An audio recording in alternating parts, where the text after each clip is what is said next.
Today's sponsor is you.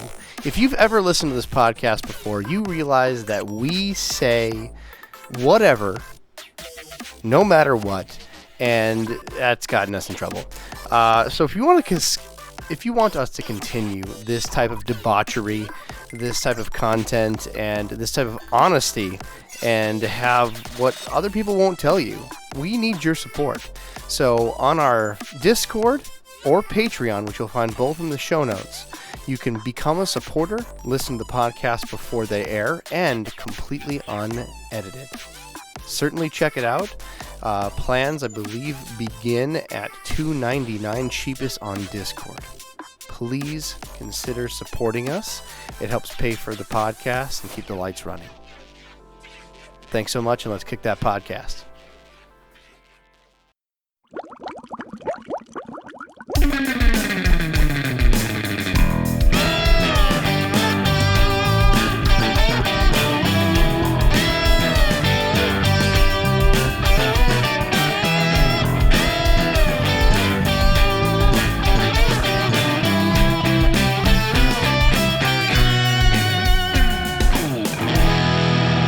Welcome to the Aquarium Guys podcast.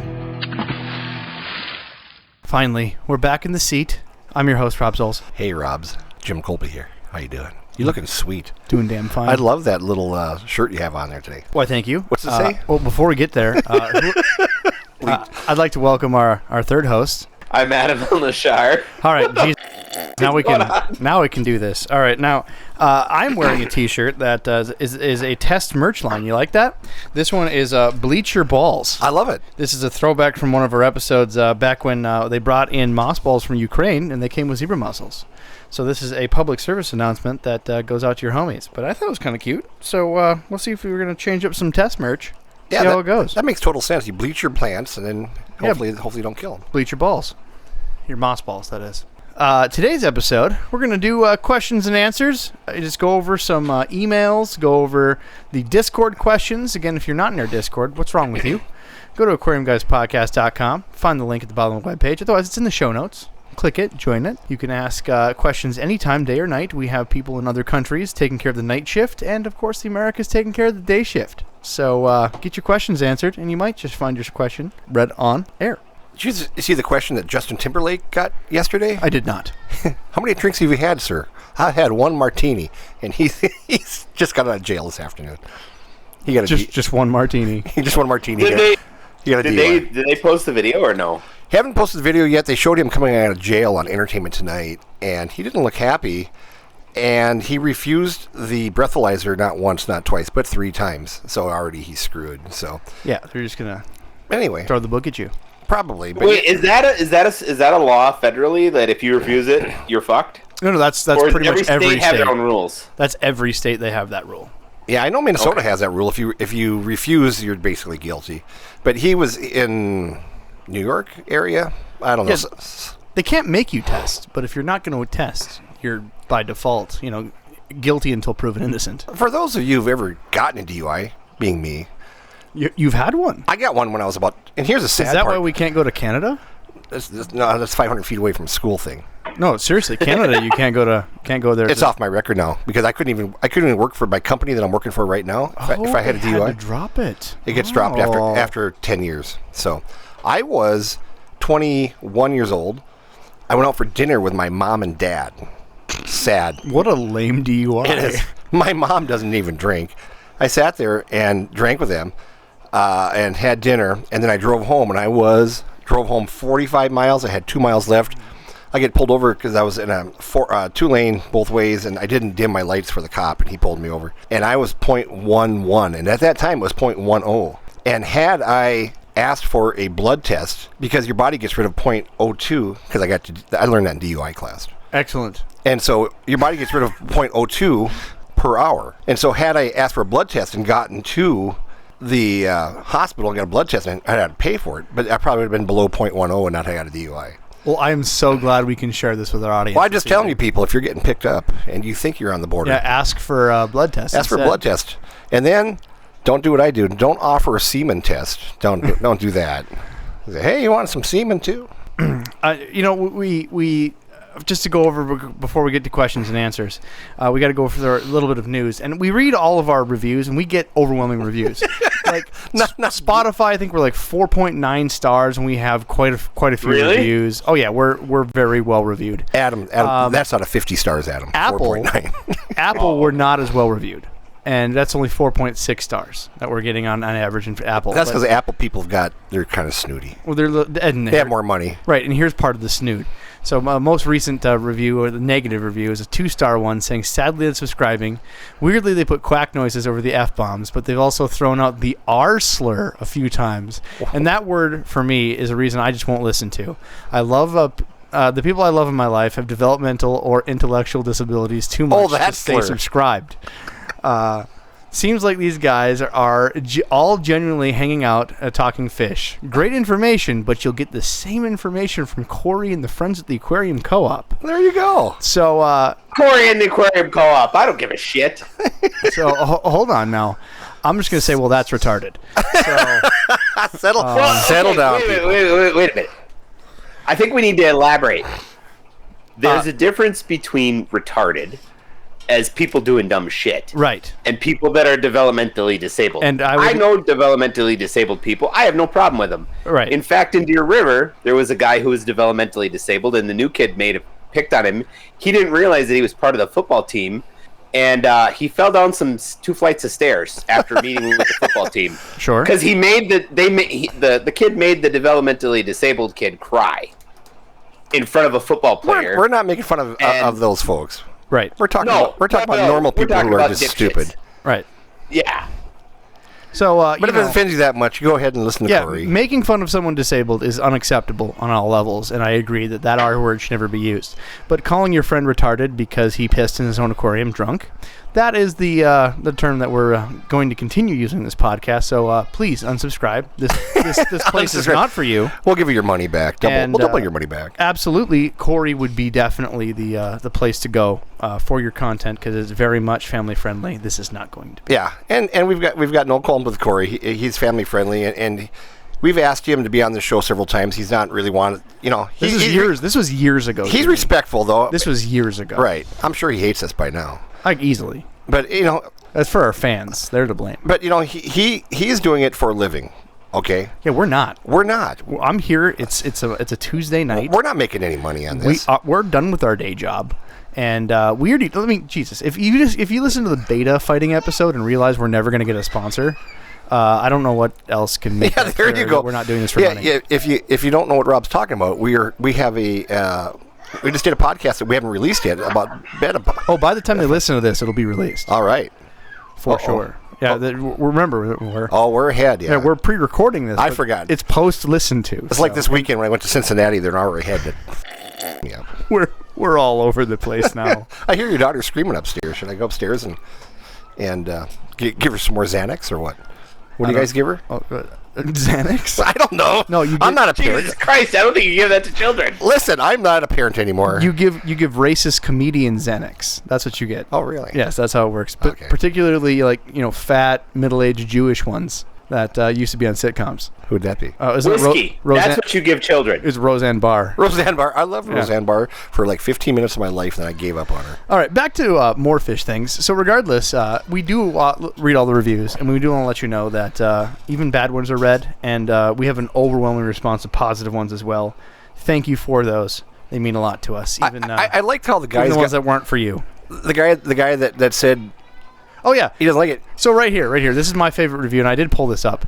It said, I'd rather have Rob's tell a fart joke with some aquarium information mixed in than listen to Corey bitch about the cost of a mold to make a sponge filter and how expensive shipping is with some aquarium info mixed in. Not to shit on Corey, but apparently recently that's been a conversation of some of Bentley Pascoe, his topics of the cost of products and the Aquarium Co-op dropping their heater line and all kinds of different details. So check some of those out. And in all that mix, They probably got rid of the heater line because the Department of Environmental bullshit probably wanted that canceled too. Okay, again, this is questions and answers, so this is more of a free-form podcast, so enjoy the discussion podcast this is. So apparently the Aquarium Co-op, which does what I would like to call white labeling product lines, what they do is they'll take a product, and some manufacturer will be out there, they'll make a couple small modifications that maybe someone else hasn't done to a product, and then rebrand it in Shenzhen, and then sell it with the green Aquarium Co-op label, which works out. They're the one supporting it, they're the one selling it, they're the one warrantying it, and they have a very good warranty and a reputation out there. Recently, Corey came out and said that we're going to be stopping doing their heater line because it's reached their max failure threshold. And he publicly announced that his failure threshold for the product was 5%, which that's a high-ass percent, by the way, for those that are in the industry. But regardless, he was at least public about it, so good on him. He said it's 5%. I don't like that, even though we warrantied them out. I don't like that a much failure, so we're no longer going to offer this heater line. We're going to either redo it or not sell them. So good on him. At least he takes it on the chin, take responsibility, however it happened. Then there's arguments saying, well, it should have never happened. They should have done Q&A and research, and that's the debate out there. In this, Bentley does different reviews, talks about the industry, not just Aquarium Co-op, but uses that as the public example of this. So that's been decent topics from that point of view, and I happened to see this, and I'm a dear friend of Bentley's. So I took the opportunity. Would Bentley say the same thing? Bentley just wanted to talk about the discussion. Or would you just say that? Bentley's a QA guy. He's a quality assurance guy. He's a good guy. He's a good egg. So I saw the YouTube videos he'd been doing. I thought they were quite good, and decided that I was going to send him a gift because I figured this is a perfect time for him to talk to his audience about grounding probes. Yes. So I sent him a Aquatop grounding probe since they're talking about heater failures, and now I'm getting ridiculed by people for having a exploded titanium heater in my 10-gallon I have 9 10-gallon tanks in a rack, and to this day I still use a blown up heater because the titanium grounding probe keeps my fish from getting electrocuted. If you're listening to this, Bentley, I love you. This is not your fault. I sent you it. I told you the story. But for those listening and coming to the podcast to talk to me, I don't care. I'm going to continue using it, and if my house burns down, so be it. I'd rather it not. Won't be covered under your insurance. You're too damn close to my house, so I'd rather you not burn your house down. Right. It's that is me and mine. I don't recommend you do this, kids that are listening. If your heater blows up, replace it. But me, I'm a... That's not what it's for. That's not what a grounding probe is for. It's for making sure that your L46 breeding pair and your goddamn dinner plate size discus don't all die. You heard Adam right, and I'm going to say Adam's 100% correct. Do not use a titanium probe to band-aid along a burnt-out heater. But me, I'm going to continue doing it because I want to for science, not for the sake of me being cheap. But you are cheap. I just think it's fascinating. I've ran this thing burnt out for like 3 years. Don't look at me like that. Don't look at me like that. You are retarded. See? Yeah. That right there. That's the perfect use of that. That is a proper use of that word. Proper use. We're teaching people grammatic uses of a word. There we go. We're offering a lot this podcast. Let's look at the... Can I go on my rant? Okay, your turn. What are we ranting about? Because I also have something to make you rant. So I'm excited. Well, we'll get there. Oh, before we do this, Adam's gonna have a heart attack. You're gonna hear, and his heart just dies. How's ignition timing? No. Oh, okay. They're making fun of me in the chat more. Okay, never mind. Go ahead, Adam. They should make fun of you. Go ahead, Adam. You're retarded. Everybody. They're calling you retarded in the chat. Everybody that's a reptile keeper and a fish keeper. Basically, anybody that listens to this shit, get a hold of US Ark. And what's that PJAC guy that comes on? Is it PJAC or would they rename themselves now? I'll look it up while you continue ranting. Okay, get a hold of those guys. Get a hold of US Ark.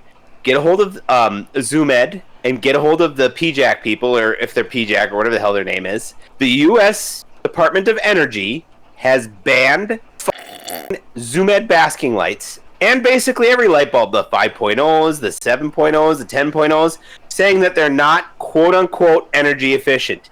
The Department of Energy can go themselves. Okay, All right, with so the highest mountain.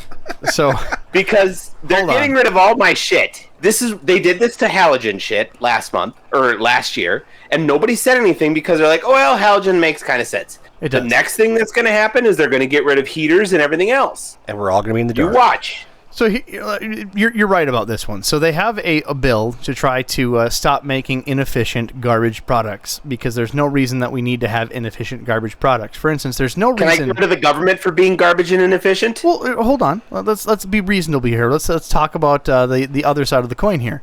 Your grandmother. There's no reason your grandmother needs an incandescent bulb anymore. She can get an LED one that's going to be half the price. That's going to last 7 times longer. That's going to use a ninth of the electricity. So that means that those incandescent bulbs that she was using, there's really no place for them, right? Do they even make them anymore? They don't make a ton Yes. of them. They don't make a ton of them, but now they're having new rules to stop them from manufacturing and selling them, right? That's the Yeah. idea of these energy efficiencies, because people are still dumb because they'll go to the store, not give a crap what they grab, and this is done on a massive scale because, again, we're sheep as consumers.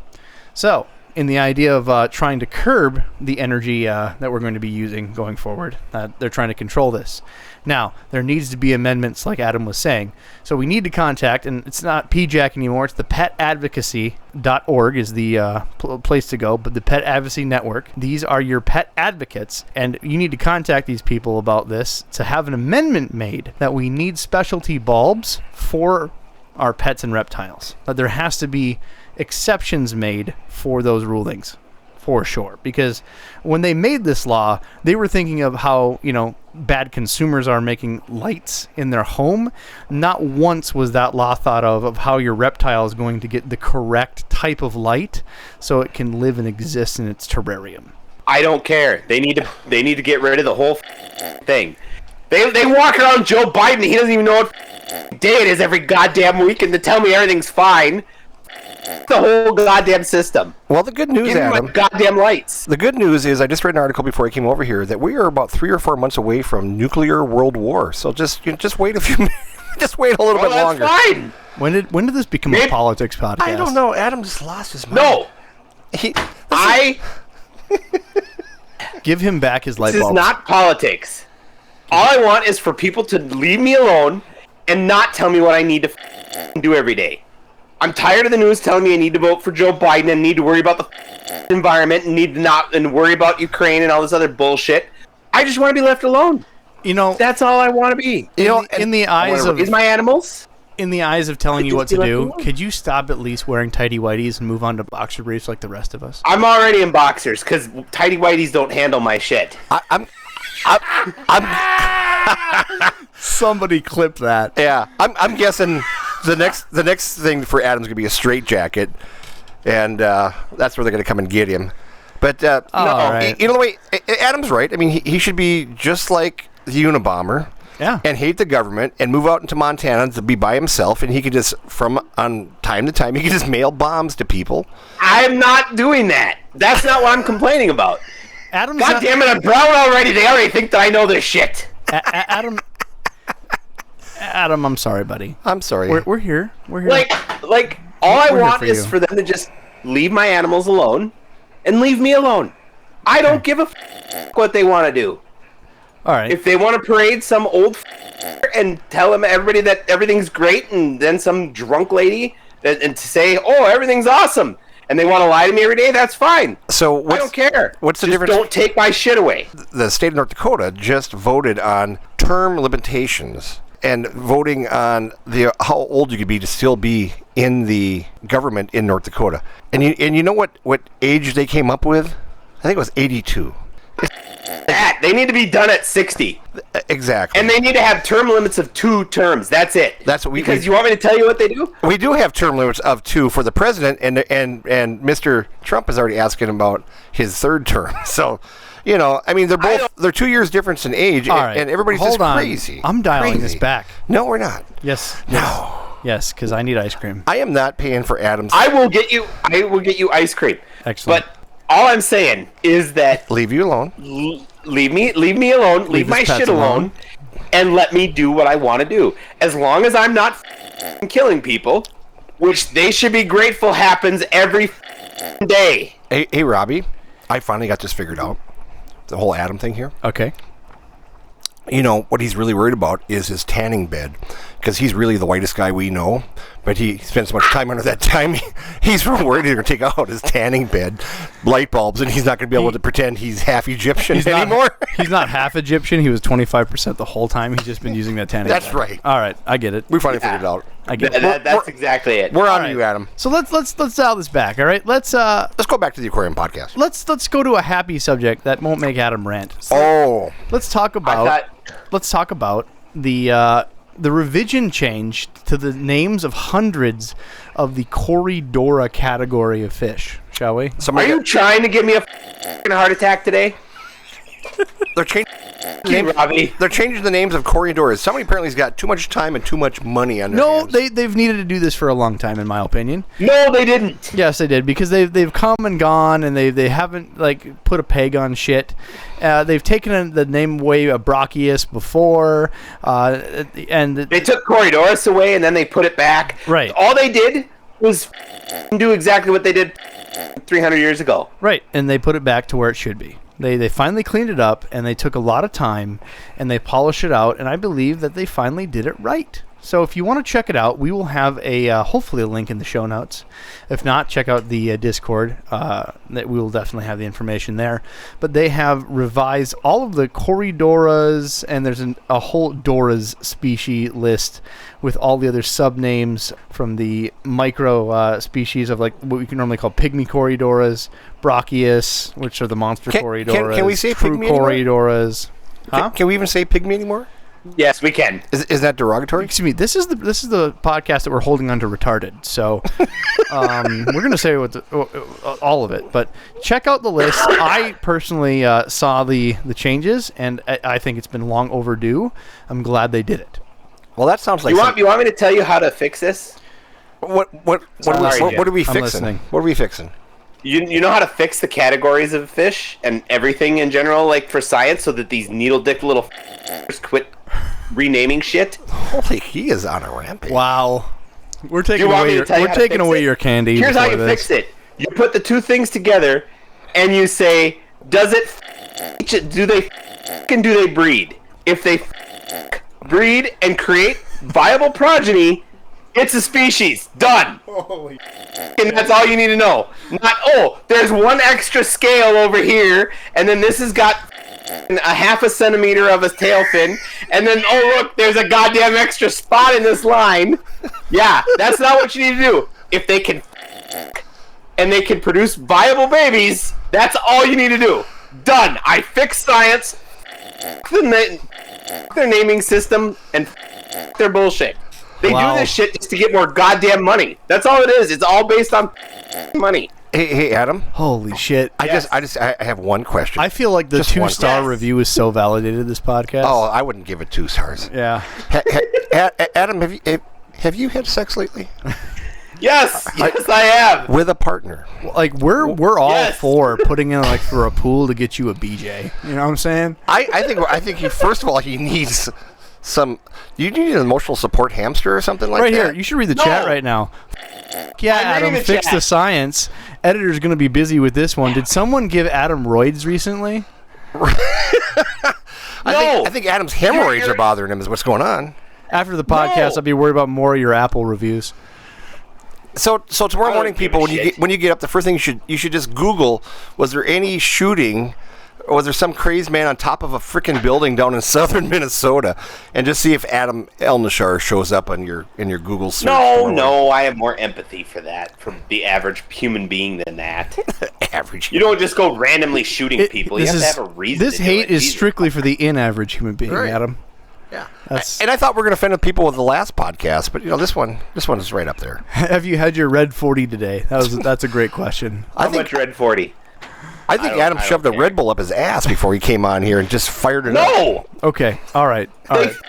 With everything. Like, why get rid of the Corydorus species and then all of a sudden, we're going to put it right back together. And then we're going to make revisions.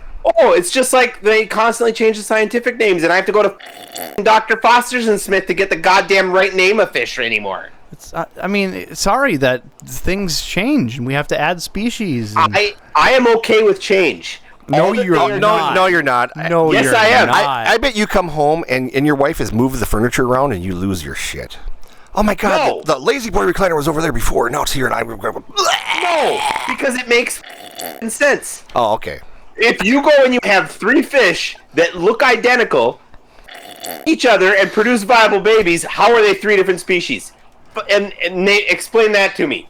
It's not like ducks where they have different genitals, so they can literally only fornicate with that one kind. I'm trying to calm it down because Dalton's probably going to be really pissed off about this. Who's going to be pissed off? I don't know who the hell's our editor. Oh, Dalton. Yes, Dalton. That's what I said. Here's And then- what Dalton's going to do. He's just going to go, delete. Just the whole thing. Just But- delete. Dalton, I promise But you, it's like- when you get this far, there's going to be a Red Lobster gift card waiting for you. if they're still open. When I was breeding, I see what you did That's there. going to be my You rant. see what I did there? Yeah. Yeah. Yeah, we're going to give. when I was breeding leaf-tail geckos. Now, are you there's talking different with kinds other of leaf-tailed leaf-tailed geckos or geckos. yourself? No, when I was breeding leaf-tail geckos. Okay. There is different genitals and they have different tongues and everything, and that made sense. 'cause they all don't Let's breed back with up the each truck other. here I just have- 1 minute. Whoa. How does one know about the genitals and tongues of lizards? So Yeah, I mean, personally, how do you know this? So the tongue part is easy because they open their mouths and then some of them will have like different colored tongues or different colored tips on their tongues, and those wouldn't breed together. That I know is 2 different kinds. So does that require peanut butter then to put their tongue out?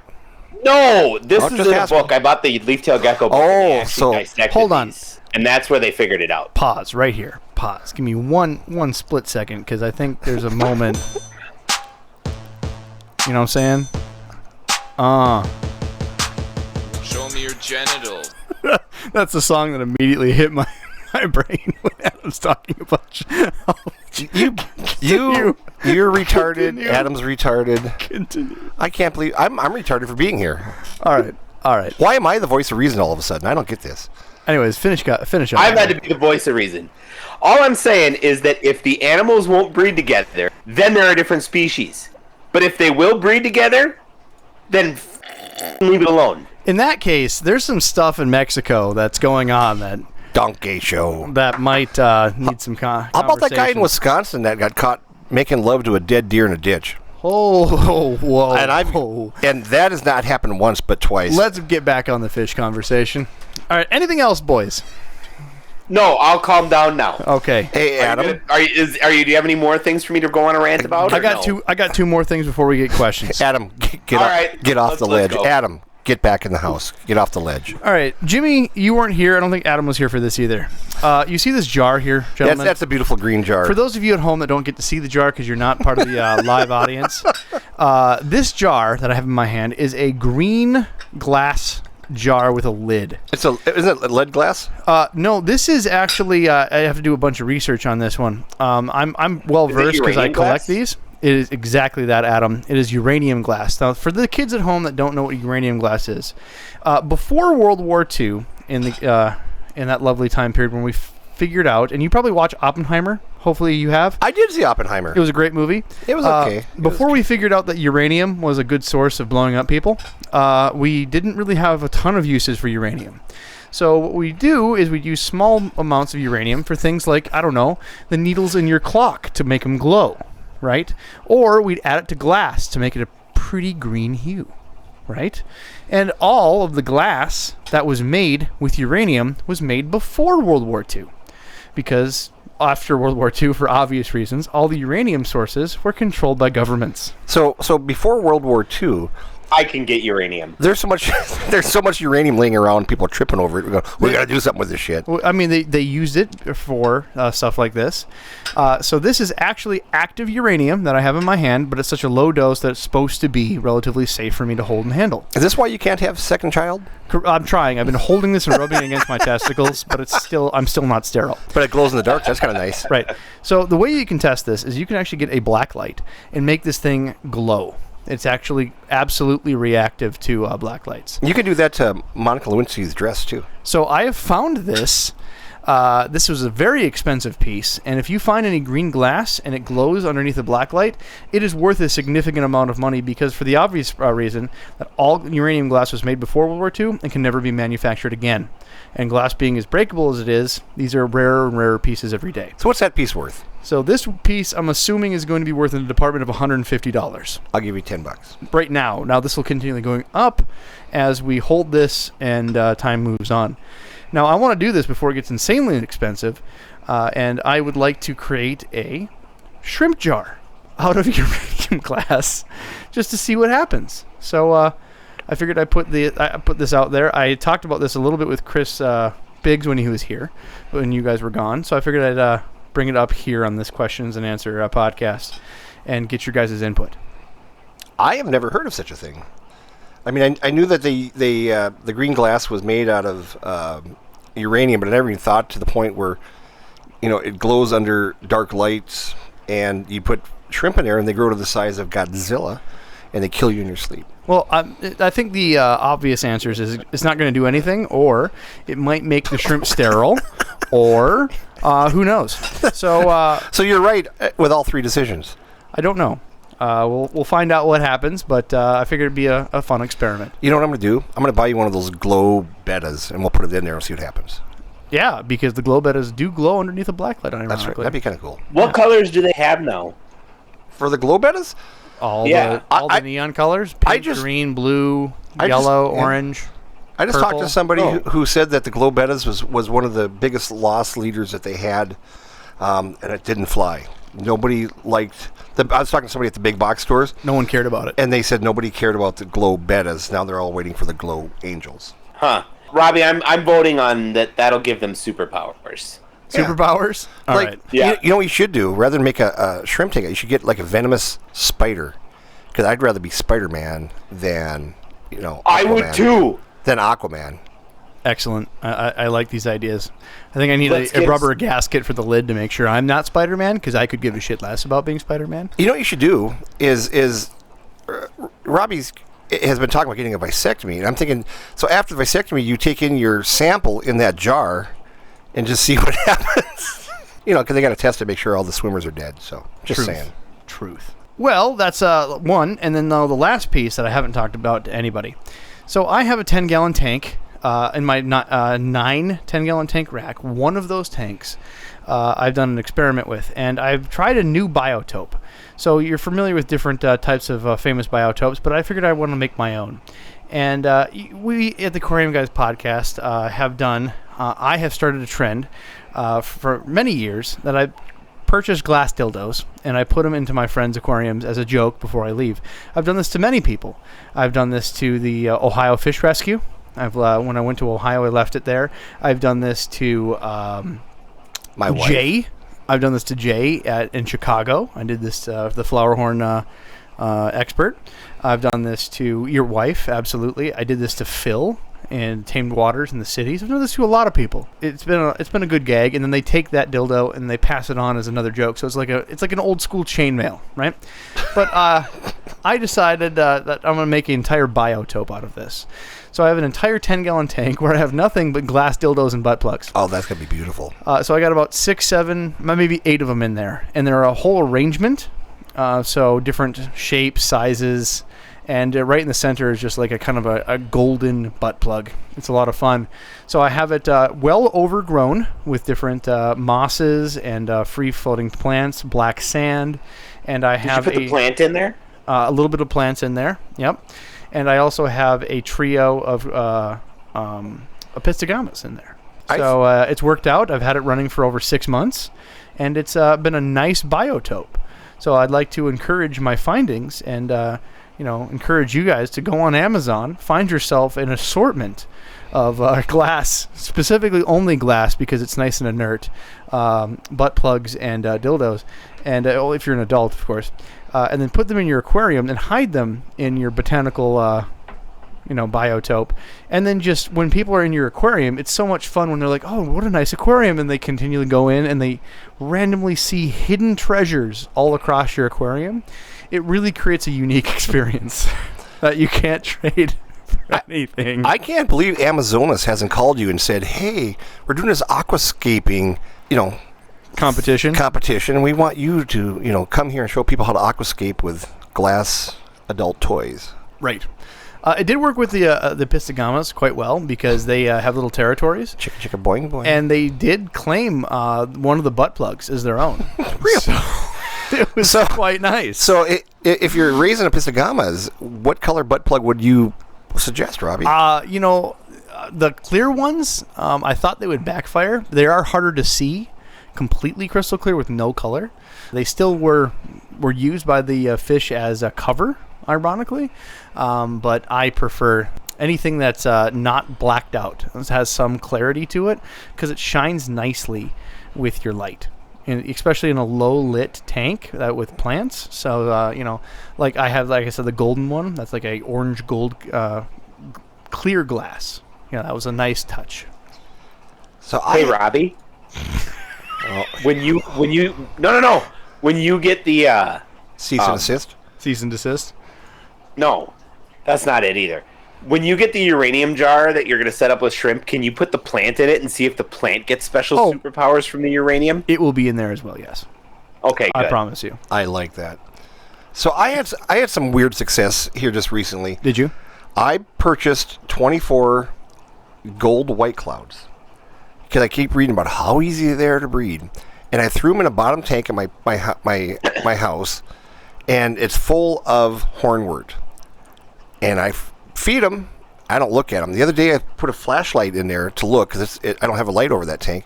I must have 150 babies, and those little gold white clouds are so damn cute. And I've given them no special attention. I haven't been feeding them anything other than flake food and stuff. And I tell you what, I think I'm going to put them outside now in a little pond in my house. But the problem is here in Minnesota, we've been getting 1.5 inches of rain every other day for the last 2 months, and I don't know if I can keep them from overflowing the outside tubs and stuff. Just talked to our friend Anthony from Daco Tropicals. Right. And anyway, Daco Aquatics. Daco Aquatics, and we're gonna have Anthony on next week, and he is raising 10, 12 varieties of rice fish. And if you've been following the news in the Miami area, is where he's at, he is having a hell of a time trying to keep the fish in his ponds. He's got all these ponds outside, and they're getting 4 inches of rain an hour for the last couple of weeks, every other day. And he's having the biggest problem is trying to keep his damn fish in the pond because it keeps overflowing the pond. But good problems to have. But yeah, so I mean, next week, listen, we will have Anthony on. He's going to talk about his rice fish. He's going to talk about all the different colors of rams he's been doing, and he's been very, very successful. And so it's going to be a good podcast. It's probably going to be one of our better ones because this one sucks. I mean, I'm excited. All right, so are we ready to do some questions and answers, boys? All right, let's start from December 1904. December 1904. Here's from this last February. Well, exactly. It's how much we suck. Oh, my God. Bumping this open again. Didn't update it recently. No. This is a spam. Oh, spam. Let's answer it. Yeah, let's answer it. Do you need Viagra? Yes. No. Well, Adam, you get to be my age. It just helps you from rolling out of bed. All right, here we go. Kaylee says, I haven't read into it a lot, but I've seen this going around. Do with it what you will. So let's pull this up. And this is a TikTok? What? The TikTok link is so old, it's dead. Yep, the TikTok link is so old it's dead. I'm pretty sure this is the TikTok link that was bombarded with by people during this time frame about the Virgin Mary stingray that was at that zoo. You guys heard about the Yes, I have the not immaculate? Heard about this. Oh, she had not been committed to a male. Correct, which happens more than people think especially in the fish world. So I don't know how that ended up. That was a stillbirth or what? They found out that she has a very rare reproductive disease. It's some type of tumor. Oh, well, how awful. Did she give birth then?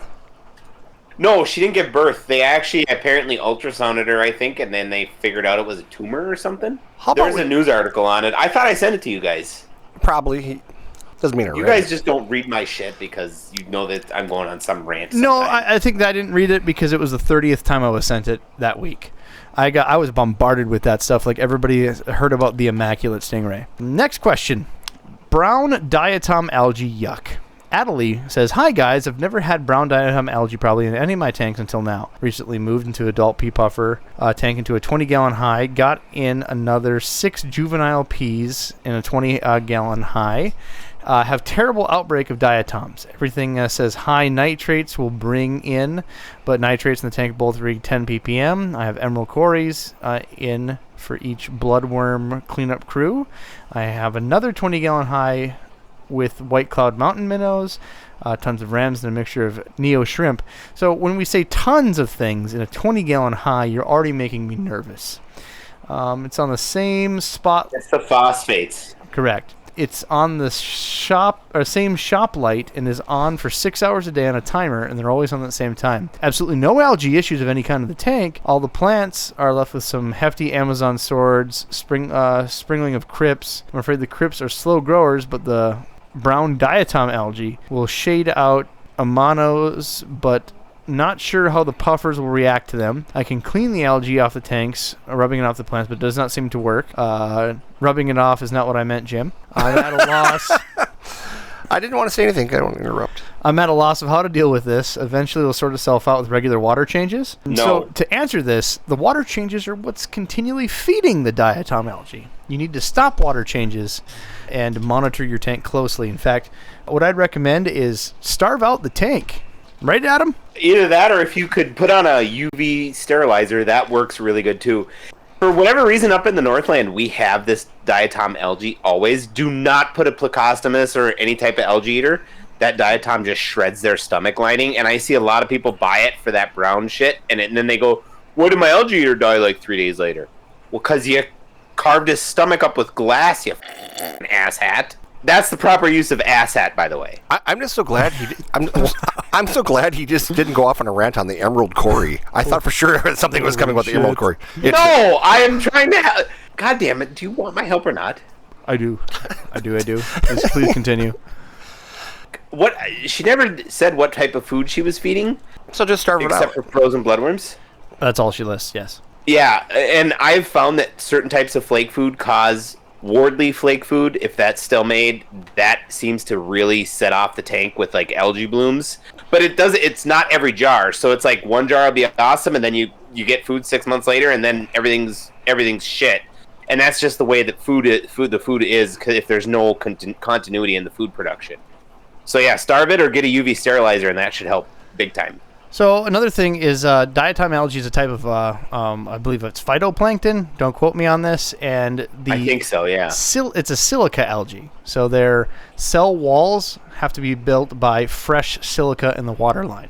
So the longer that you leave the water alone without changing the water and adding fresh into it, the more you're going to starve out this type of phytoplankton of its silica that it's going to use and build its cells. So if you just leave your water alone, I know it's completely against normal recommendations to do water changes. If you have bad diatom brown algae, stop doing those water changes as long as you can, because you're starving out the silica in the water. And if you're using your tap water, and depending on if your tap water is good, bad, or ugly, maybe go to half RO water, and that will actually help a little bit too. That's only if you must when you're having like an ammonia or nitrite issue. Only absolutely necessary if you have to add any water. Or a gallon of bleach would work wonderful. Now, this is only for a time until you see the diatom algae disappear. Then you are back to normal tank use, normal water changes, because you've killed essentially that diatom algae from the tank. And if you've decided that you don't have enough herpes in your tank with the diatom algae, you should go and take some Malaysian trumpet snails and throw those in as well, because they're about the only thing that I know of that eats it. Snail populations eat it well, and like Adam said, if you're going to put plecos in there, especially young plecos, it does shred their stomach. More mature plecos can handle a bit of diatom algae. It's not going to completely destroy them, but it's not good for them. I'm going to tell you one quick little story.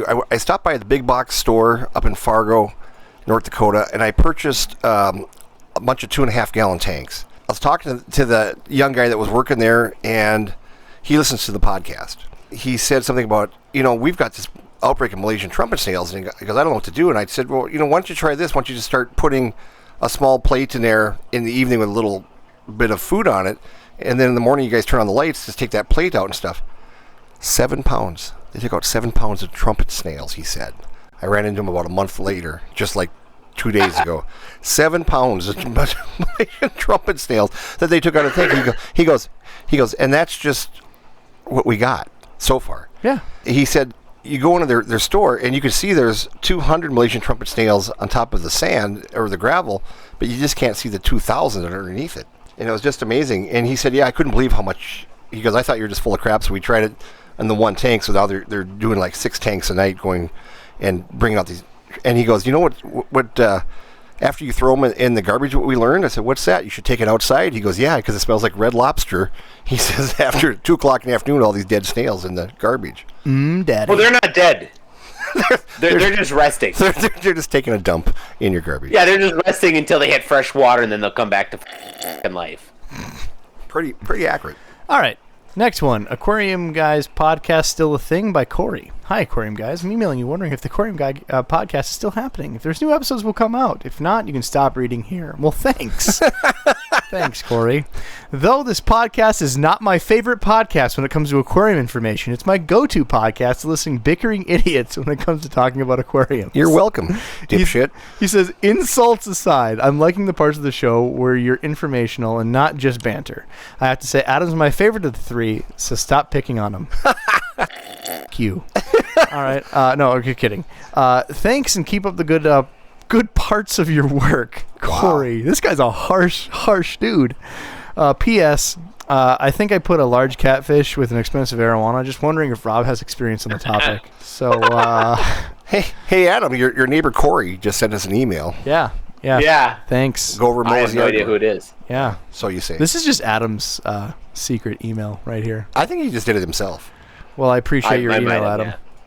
All right, next one. We have a blank email. It does have a title, and it says Mongoloid Guppy by Corey. That's all. A lot of people named Corey. This is the same guy? No, not. This is Corey with a K. The last one was with a C. Sure. I can't read last names, but you get the idea. So I'm going to have to take a second, download this a movie file. Apparently, they sent us a video. A video? Yes. I hope it's not a Corey Catfish doing it. That'll just release Adam right out into the frickin' woods. Let's see here.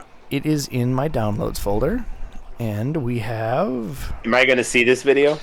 I'm going to try, where we do what we can around these parts. Do I have to download it again? Like, what? By the way, are you guys getting the rain that they got up north? We got 1.5 inches today. Yeah.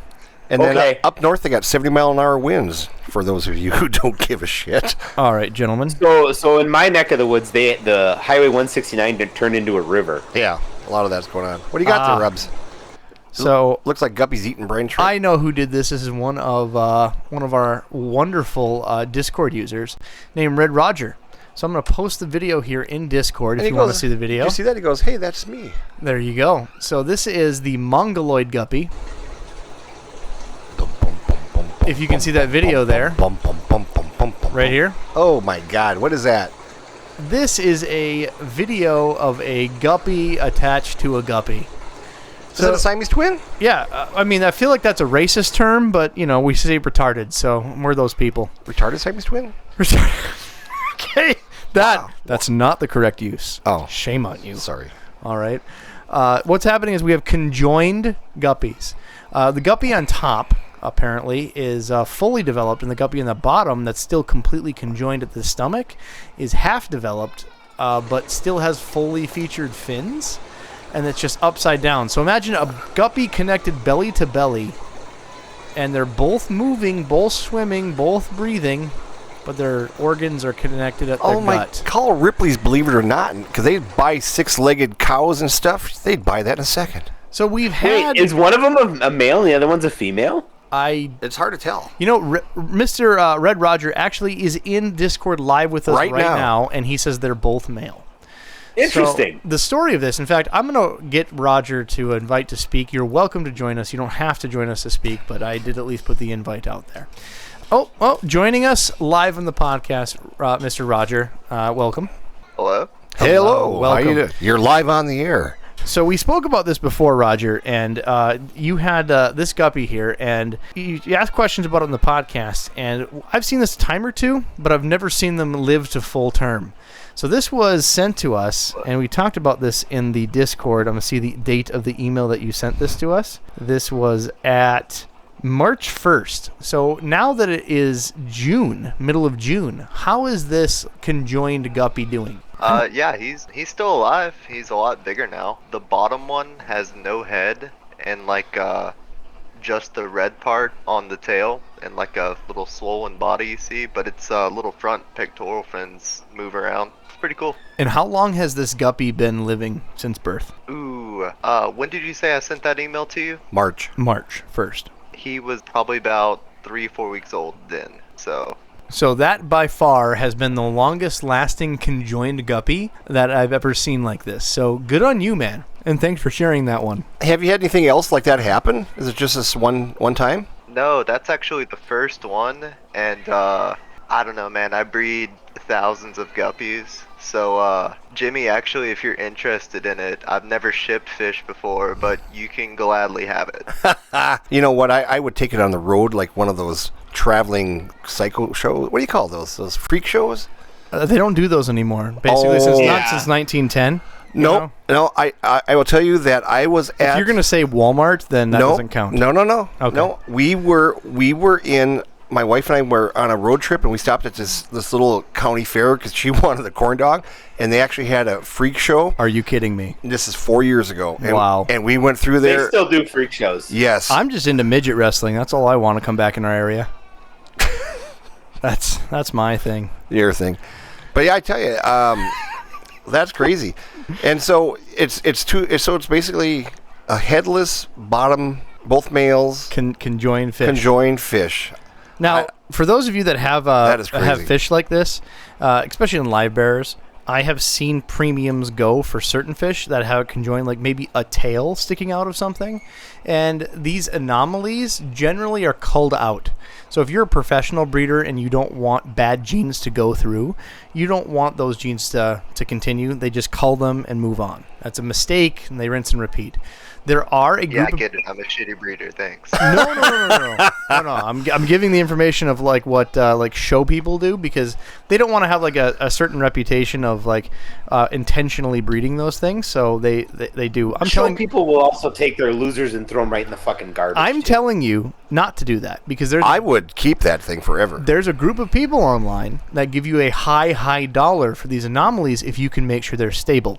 And what you've done here, Roger, is you not only do you have an anomaly, but you have two near complete fish conjoined that have lived to full adulthood at this rate. So that's a very valuable fish. If you want to give it to Jimmy, that's one thing. But if you're listening and you guys I think you should are sell lucky it. enough to have a conjoined fish that's stable and isn't living a rough life, that's feeding, that seems happy, if it's suffering, I wouldn't continue keeping a fish suffering.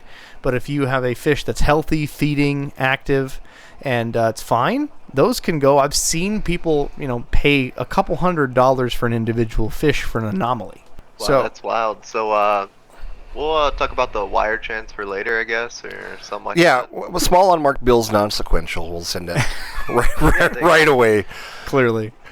But yeah, I definitely would. I mean, if the fish is happy, I would just keep him. But I would post it on Reddit and just see what people say. And you're going to find somebody out there who's going to beg you for that thing. Well, if you post on Reddit, you're going to get a lot of people that are going to tell you you're just a horrible person for keeping it. But I can see from this video that it's healthy. It's healthy, happy. You got a thing of feeding. They're both swimming perfectly fine. They both have gill movement. There's no signs of stress. That's full color. I would not consider this any type of a cull measure at all, my friend. Yeah, I appreciate it. Like I said, he's still living. I keep him. That's a 5.5 gallon there that I raise tiny fry in. I've kept him in there and just put several new batches through with him. He just kind of lives in that one tank now. Now, I'm just guessing, but is he even able to breed? I'm guessing not. I don't think he's got a gonopodium. Okay. Is that what you call the fish penis? So Yeah. when you say it, is it the bottom half or the top fish? Which is neither of them have a Neither. gonomapodium? Neither. I don't think, no. Interesting.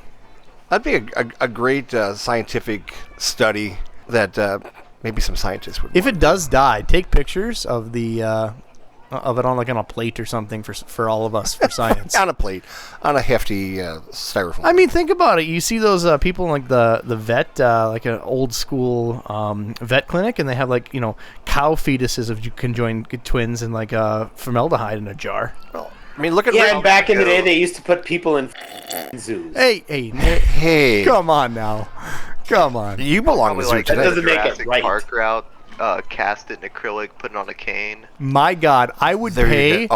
Oh. for a cool conjoined pimp cane, guppy cane. I would pay $1,000 for that shit. Oh, that would be cool. all day I never long. thought that. Yeah, Mr. What was that? Jurassic Park, where they had the mosquito, the and mosquito that and is the a great pimp, yeah. idea. Make sure it's dead before you do that, though. Yeah, don't kill it. Just let it pass away naturally. Roger, you got any other questions, my guy? He's like, he hung up on us already. No, I'm still here. Okay. I can let you guys go. You got any other questions for us? Nah, man. Pretty much it. Pleasure to talk with you guys. Good to talk with you for the first time, Jimmy and Adam. Pleasure to meet y'all. Yeah, I Any tell you. shout outs before you leave for your local people or for someone? Yeah, follow River Region Aquatics Club on Facebook. I'm the president of that aquatics club, and we do lots of cool stuff. So follow us on Facebook. Nice. What state are you in, Rod? I'm from Montgomery, Alabama. Sweet. Wonderful. Thanks, buddy. And Yep. next email. Now we're on with a Corey question. So first one was the Corey with the C. Uh-huh. Then we talked with Corey with a K. Uh-huh. Now we're talking about a Corey question from 32 Dodger. Let's just mute Adam right now before he loses his crap. Hi. Hi, guys. Love the podcast. I've listened to every episode. I wish there were more. I have planted species only 20 long of panda cories, and my local fish store said he does not have a breeder for those and would be willing to buy them if I breed them. My question is, what is a fair wholesale price? I have never sold a fish before. Anyways, I enjoy the show. Hope to hear more in the future. And he does give me permission to say his first name, Don. Cool. Well, I tell you what, I've been wholesaling for years. If you're talking just regular panda cories, not longfin, you can get anywhere from, depending on size and stuff. Now you got to realize, here's what your local pet store will say. Tell them you want $2, $2.50 a piece for them, and he goes, "Well, I can get them like that from my supplier." And go, "Yeah, but you're paying shipping, right? So now you're getting free shipping because I'm dropping them off." So I would say $2 to $2.50 for a panda cory because they retail for $7.99 to $9.99, or else if you got long fins, add $1 to that. And that's for what we call semi-grown, like full color, free swimming, full food, 1.5 inch long. Yeah, I'd say inch and a half. People love little fish. I tell you what, the last show that we did that I brought cories to, everybody said, "Do you have anything smaller? Do you have anything smaller?" Because we had some huge frickin' cories that we had brought in from Florida. Go ahead. Are Adam. panda cories still kind of harder to find? Because I know that when I was doing this, they were they were basically seasonal at that point. Yeah, people we used to import them, and finding now that there's quite a few breeders out there that are getting them going and stuff, so the price has dropped. It's stable. It's now Yeah. a bread and butter fish. It's no longer that little rare thing that you would Right. get occasionally on lists. Okay. I remember paying $6 wholesale for those little bastards. They- I didn't care. I bought them. They dropped quite a bit. Yeah, and the thing is now there's the long fin ones, and that's kind of where everybody's leaning towards trying to get those because you get a little bit more money. Well, they've now started stabilizing the south the Venezuelan varieties, like the black corridors and other things that are used to be Oh, those used to be expensive. impossible to bring in because I know. they were only wild. Nothing was acclimated to our waters. I remember getting them from Seagrass list for wholesale rates of just ass. Yeah, $20-$25. That's when they stabilized. First, when I first on the scene on the list, they were $40 for a single unit, for a single corridor wholesale, Yeah, and they'd Right. be small. and they'd be garbage small, and they would immediately die. They would just They usually would die in transport. You wouldn't even get to see them alive. yeah, you wouldn't even get to see them live. And then by the time you put them in the tank, You get a bag of sushi. they would just fuzz up immediately. They did not like our water. But now they're, again, that's the targeted fish, and they're farmed now so they're actually stable. So if you see some of those Venezuelan, I believe they're Venezuelan Cories, they're a bit more hardy than they used to be, that's for sure. I mean, look at rams. A few years ago, you couldn't get a ram to live that got brought in and stuff, but now there's so many good breeders out there like Anthony, and you get yourself rams and they all live and breed like... I just want to find female rams. I tell you what, we got Anthony on next week, and he will tell you he's got some for you.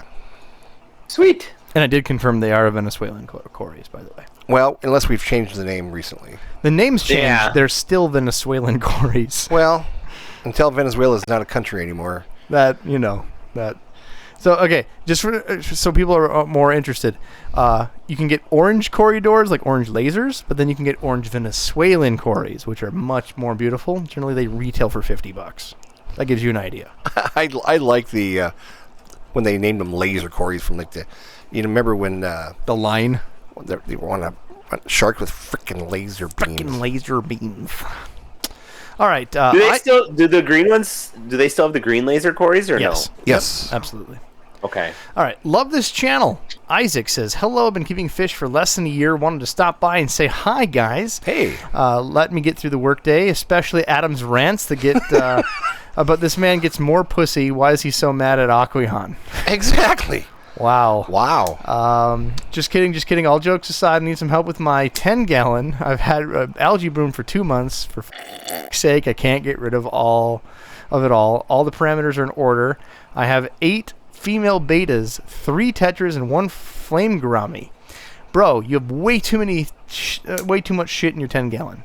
All right, right there you have 4 plus 8, 12 sizable fish in a 10-gallon. Stop it.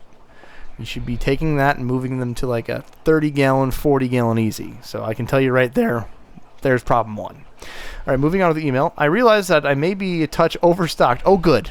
Or fine for a few months, and then the bloom hit. Well, yes. It's a planted tank with nearite snails.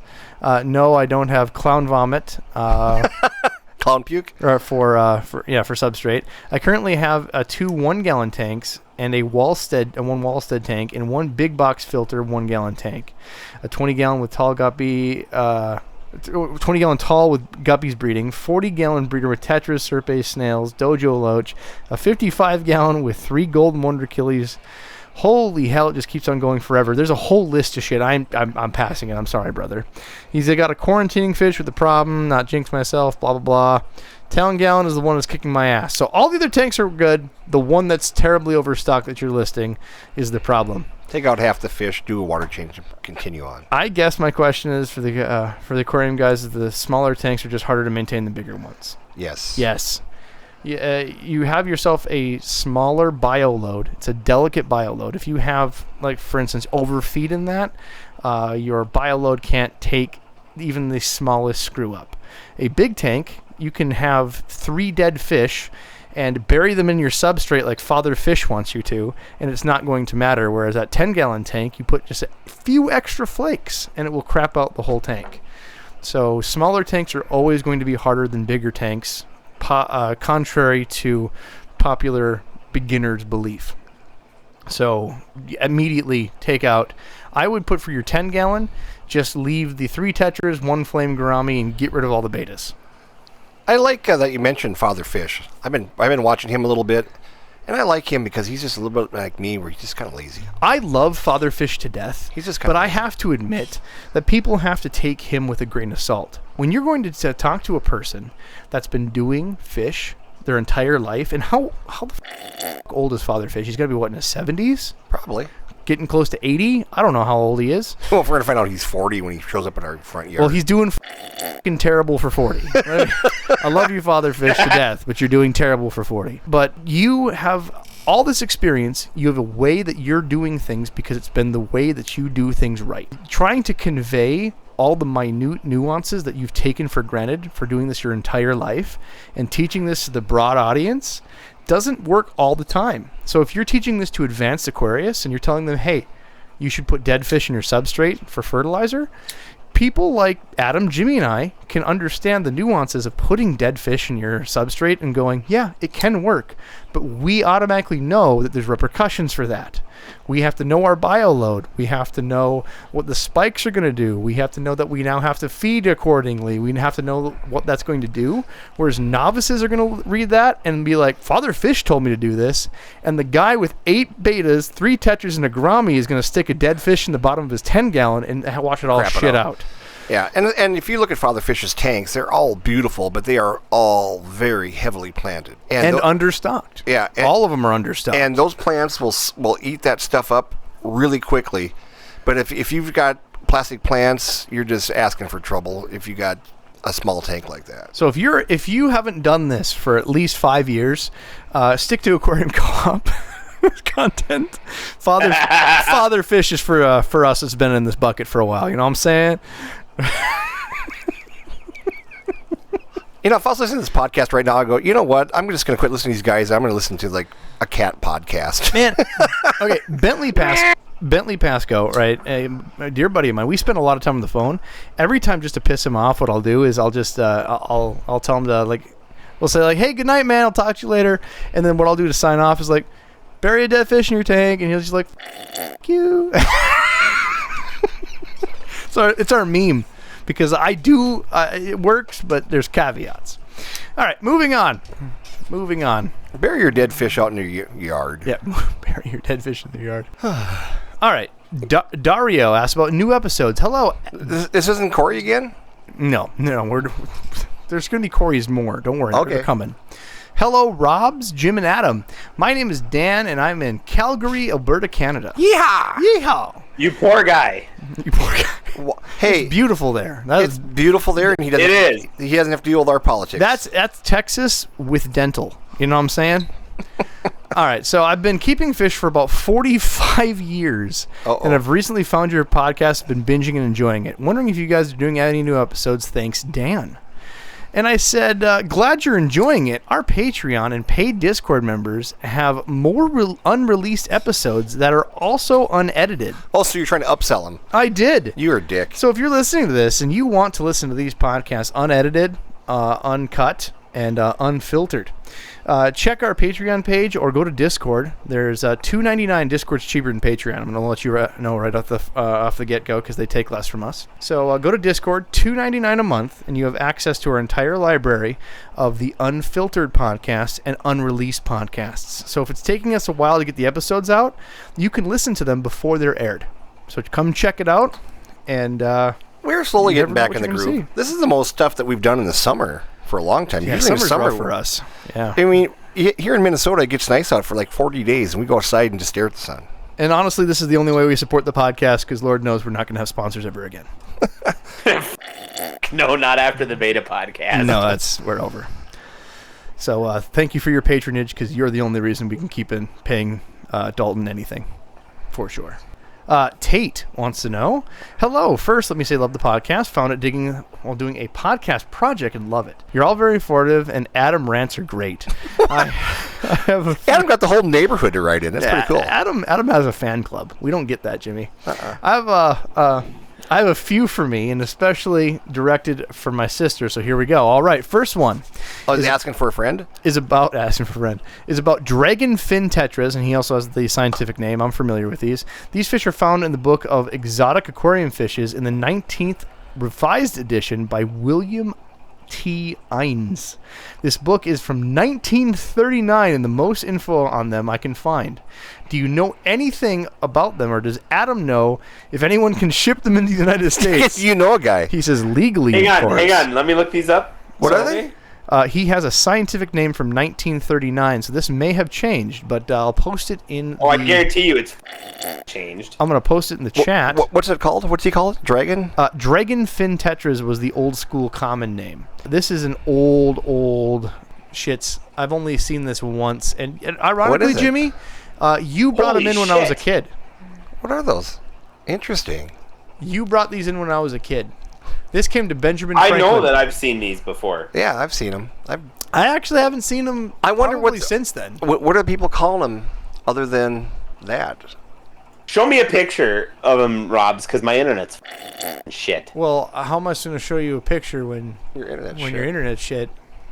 Well, on my gave phone, you- I'm trying to look them up on my phone. Well, You can do it on your computer. No, because then I lose. Those are a beautiful fish. There, this is a fair picture here, Jimmy. This is a fully bloomed male, and they have more of the diamond tetra pattern with a kind of, it's like a cross between a diamond tetra and a hatchet fish. They have 2 dots on the back fins, and they have more of the flag style on the top dorsal fin. Take a picture of that and send it to Adam. I will copy the picture. This is a rough one because it's dried, unfortunately. Because again, it is a rare damn fish. I'm just wondering if somebody has it in the U.S. and it's under a different name. Well, this is another case of fish getting lost in the hobby, you know? You know, they used to come in as longfin hatchetfish. I think so. Yeah, I remember ordering those. I've seen that name before as well, yes. And that's what I would say. So what you got to do is you got to wait till February because that's when the hatchetfish season is. Yes. February, March. It matches and hatchetfish then season. they will come in. They live in the same territory as hatchetfish as well. So for those that don't know, in South America, hatchetfish live in the hardest, fastest flowing rivers in the Amazon. So when you're seeing like the full-on rapids that you're seeing, like when you watch Jeremy Wade, for instance, on River Monsters, and he casts right in and gets a piranha in the harshest rapids, that's where these things swim against. They're insane. They school in it. They're crazy fish. The quick note, so we were in Cincinnati over the weekend at the Cincinnati Zoo, and they had a display of bluegills and crappies. And this lady went up and said, "Those are the most beautiful piranha I've ever seen." And anyway, my wife just grabbed me by the arm and said, "Let's go. Just leave it alone. Just leave it alone. Leave it alone. Don't even go there." Most of these in old books were all handwritten pictures. So there's not a lot known about them, and it's because there's really no color to them. They're just a silver fish defining black dots, and when they go and bloom, they do have those reflective scales like a diamond tetra. A little bit of yellow in them. Again, he asked, where can we find them? Good luck. All right, you can tell your local fish store to keep your eye out, and like Adam said, long-finned hatchetfish is probably another common name you can find them on lists with. I would just Google, where can I find this, and you might find some breeder in a basement somewhere that might have some. But I think that's going to be your best option. 'Cause there's a lot of people that will bring in 2-3 times a year. They'll bring in a whole bunch of different oddball fish from frickin' South America, and you might find somebody who's a breeder that has them down in their basement, and you probably can buy them. I don't know how rare these are, but I'm not thinking they're supposed to be that rare. They're just not that They're common. not common. They're not common in the trade. So if you know of someone that you can contact in the hobby that can import these, for instance, this would be a call to Scott from Project Pariba. Yeah. I always butcher the name. Say, hey, it'd be great to get these in because no one else is carrying them. Could you guys import these in? They probably exist. They're probably easy to get a hold of, and in a season they could catch them. So, all right. So here's Tate. I do have a Tate hypothesis. question of the year, buddy. Question of the year. Normally we have to deal with questions of like, how do I cycle my tank? How do I deal with diatom algae? Right here, this is the question that makes us get sweaty for this podcast. What are you saying, Adam? I have a hypothesis, and I'm not sure if it'll work. I'll have to try it out on something. But you know how there's a lot of silver fish, and nobody ever knows why there's so many silver fish? But do you know how they've realized that more stuff is starting to fluoresce under UV light, like mammals, birds, that type of stuff? I wonder if the silver fish fluoresce different patterns under UV light, and nobody knows about it because we just put them under white light, and then we just see the silver.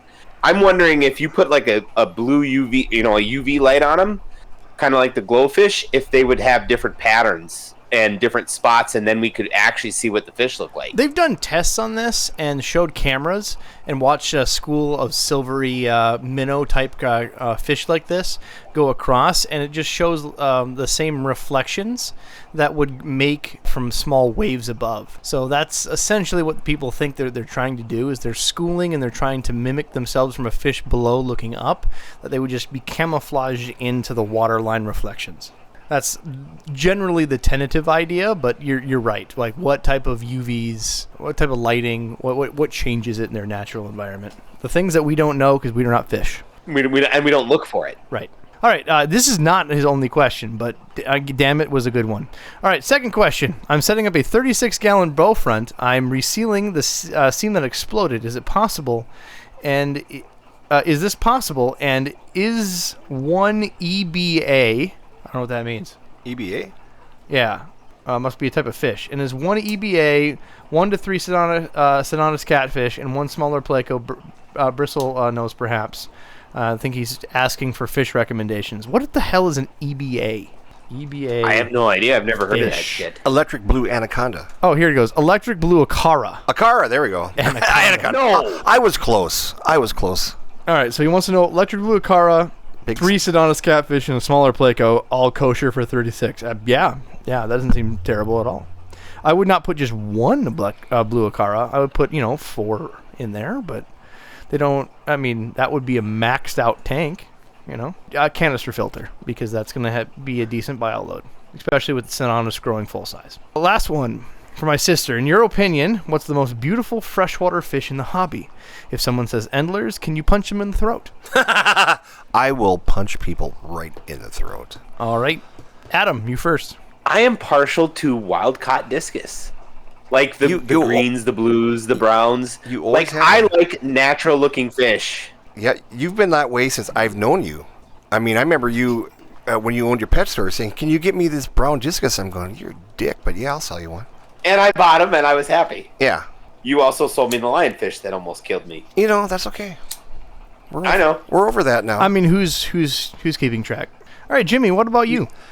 People are going to hate me for saying this, but I am really into balloon rams, the different colored balloon rams that are being offered from overseas right now. There's gold ones, there's blue ones, there's 4 different colors. And the little short balloon rams, I'm really liking right now. And it's something that I've never had any luck with rams, period. And so when I bring in the balloon rams, I just can sit there and look at them all night, especially the gold ones. I just think they're cute as hell. Did you see the balloon-bodied bristle noses that I put on the website on Facebook? I don't know. What do you think of those? Those are kind of cool. I just recently bought some. I have some balloon-bodied swordtails that were fairly expensive, and I bought them. I got 6 of them, and they are the most burnt orange-red color that you can imagine, and they've been doing very well. I am biased. I think that the most beautiful fish in the freshwater spectrum are also the ones that live the shortest lifespans. They're all the annual killifish. So that by far that you can't beat any of the colors that come out of anything but the annual killifish. So just pick one of my favorites that I've done on the top of my head is like the Gunther's Blue Zanzibar killifish, the Gnathos brachius. Gunthare. I'm butchering the shit out of that, but you can Gunther's killifish or Gunther's Blue Zanzibar killifish. Check them out. They're very easy to do, but again, they have extremely short lifespans. Like most of these, what I like to call annual killifish, you can't paint them as beautiful as they are in real life. I love the way that they swim when they're trying to impress each other for breeding. They've got just the coolest little dance that they do. And I think they are gorgeous. I've never never really kept them, to be honest. But I do have a friend down in southern Minnesota that used to raise a lot of them and stuff. And you sit there and just watch them do their little dance to impress each other while they're breeding. And it was just something you would see in nature. But if you're not paying attention, you just totally miss it. Next one by Blue, Old Fish Tank. Hey guys, my name is Blue. I'm from Saskatchewan, Canada. I've binged all your episodes this past year and got me into fish. You guys got me into fish, and nothing is better for me than hearing you guys talk fish. I've been building collections of fish tanks, and today I picked up a very old tank that looks like a stainless steel siding, an undergravel filter, a air pump made of brass, and the inner seal is crumbly, chalky stuff. Since Rob fancies himself an old tank lover, I wonder if this would find interesting and maybe tell me what I should put in it. This air pump is relatively his childhood air pump. Oh my god. Could the tank be old enough to contain lead? Is this cool or just meh? I'm looking forward to hearing you guys in a very far away podcast publication. Sincerely, Blue. Now Here's some is that a slate bottom? Yes, it is. It sure is. So this is a original slate bottom metaframe tank. and it definitely has the lead oxide, linseed, lead blend in the tar lead blend seal in the side for sure. That can be fixed up. Let me copy these to see if I can get these sent into Discord to share with our homies. Don't you know No, I that, would buds? recommend removing that seal and resealing it with silicone. You'd have to, yeah. He even has the original light, boys. I'm excited to show you these pictures. We just had one of those recently, and Rob talked me out of it, and I gave it to Rob. I still got it. It's at the fish store. Fish We were going to store. make a historic display out of it, and we still are. Yeah, I saw it at the fish store. I go, is that my old tank? And he goes, no, it's Rob's. I go, that's my old tank. Yeah, that's your old tank. Yeah. It's all there. We're going to put white clouds and put a Bunsen burner below it to show what people did in the past. The only thing I'm missing right now for that tank is a choo-choo train old school piston pump with the wheel. I need to find one of those. Why do you need a Bunsen burner for White Clouds? They don't need the fucking heat. We're not going to turn it on. We're just going to show them how they would have heated it. Heated up the tank. What's the word I'm looking for? English is hard. English is hard. It's not his first language, people. No. Yeah, these tanks are, I do see them quite often at eBay, anywhere from $40 to $75 and stuff. And Pick them up when you can, because you're not going to find these forever. and to get the top is quite good. And what I love about the tops is that they're razor sharp. Every time you handle them, you cut yourself, because nobody ever ground them down back in the day. Now, ironically, we do have a gentleman in the audience named Blue. It makes me wonder if that's the same Blue from the email. Huh. Wink. No, wink. I don't think so. Oh, different color blue? Feeling blue. That guy is he breeds electric blue day geckos. He lives in Minnesota. This one is from Canada. Oh, well, that's actually pretty awesome. He also, the blue that's listening to our podcast, he bred some really cool rare lizard. I was very impressed. All right, so now that I have the pictures uploaded so you can see them again, Adam, the pump he has is a relatively modern pump, but it does have a brass fixture on it, an old brass airline fixture. I don't think I've Then ever seen that before. the light is definitely the original light. You can take the bulb mechanism out and actually just use the switch and put your own LED into that space if you wanted. But The best thing it's a about lot of work. those lights is that there was no, so in the light bulb, there's nothing protecting the light bulb from the water. Yeah, And so, it and was so a bit rough. and so if you splash up on the light bulb and the light bulb was hot, it burst. And they never ever had any cover that I could see that was, Well- between the light bulb and the water surface. I mean, I had some of those old bulbs, and they were actually decently thick. Yeah. Yeah, You're talking like little 40-watt appliance bulbs that were pretty. they were like, sturdy. if I remember correctly, they were basically like old oven bulbs. Yeah, that's what you need. Yeah, and it was kind of, you basically chose, did you want a thin one that broke, or did you want a thick one that baked your tank? Pick your choice. You gotta pick. And what I like about the picture he's showing us, there's a box of filter carbon in there from 1960? 65 or something like that, Easy. and it's probably still good. That looks like the Brady Bunch Yep. right there. And his I cat. wonder if that air pump would work. Okay, If it doesn't work, I don't know where you'd ever get parts to try to get to go. so you have a couple different options of these Metaframe aquariums. Again, the seals that you have in this specific slate one, it looks like, I don't know if it's been resealed, but if it's original, it'll look like black tar, and you can press it with your fingers. It is a lead oxide mixed with like flaxseed oil, mixed with a tar. It's gross stuff. You don't want to get it on your person. Use gloves, but you can essentially boil water and put it in a boiling water substance, and it will reheat those seals and reseal them. What? I've seen it happen. I've Really? seen guys do this. If you want to get real creative with it, you can also take a cooking torch that you use for like burning the frosting on a cake, and you can gently, carefully heat up those edges to reseal those seals, and it will work. Now, mask, gloves, that type of thing, and then wait for it to dry outside, right? Or scrape as much as you can out with a putty knife, and then simply reseal with correct silicone over it. Those are essentially your options. And when you do, use 100% silicone, but you can use black silicone to completely cover it. It's completely your choice. Those reseal easy. Do not take the metal frame off of the tank if you can help it. If you do, you're going to have to reseal that back on, and you're going to disassemble the tank. But you can seal over it, but you got to make sure to remove as much of that tar out of the metaframe as possible. Now, when you're buying silicone, you can go online and buy aquarium silicone, and, of course, that's completely safe. But a lot of times, one tube of that is $10, $12. No. You can see them for like $35. That much. For an aquarium branded one. So I go to my local big box store, and I buy the 100% silicone clear. Like Robbie said, there's black. $6 to $8. $6 to $8. But here's the thing is there's so many silicones there. Do not buy a silicone with antibacterial or anti-mold, because that will kill your freaking fish. So you have to make sure it's 100% silicone, period. And a lot of these ones you can read to will say maybe in there that safe for aquariums, but normally you don't see anything about aquariums in there. I hate those little tubes. I like the big caulking gun, and for $7 you can seal up the whole thing pretty quick and go on to the next one. All right, great question. Love finding your old finds, and yes, this is cool. If I were to see someone with an old actual slate bottom tank. The reason they had those slate bottoms is to remind you, we made the joke about Bunsen burners, but they put slates, the actual stone slates in the bottom, because they didn't have modern heaters that you put in with a coil that you plug into your wall.